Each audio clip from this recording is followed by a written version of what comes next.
कर्पूरगौरं करुणावतारं संसारसारं भुजगेन्द्रहारं सदा वसन्तं हृदयारविन्दे भवं भवानी सहितं नमामि।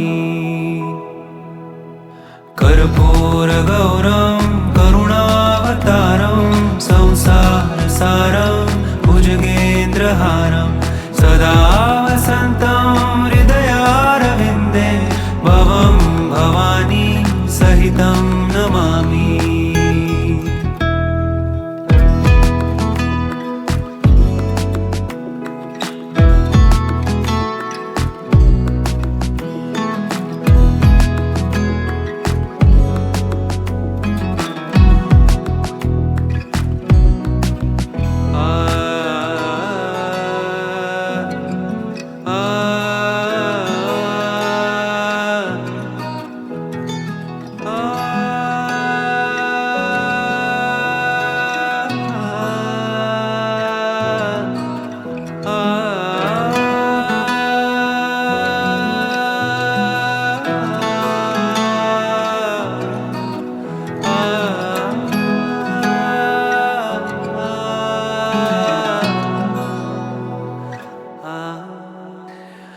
कर्पूरगौरं करुणावतारं संसारसारं भुजगेन्द्रहारं सदा वसन्तं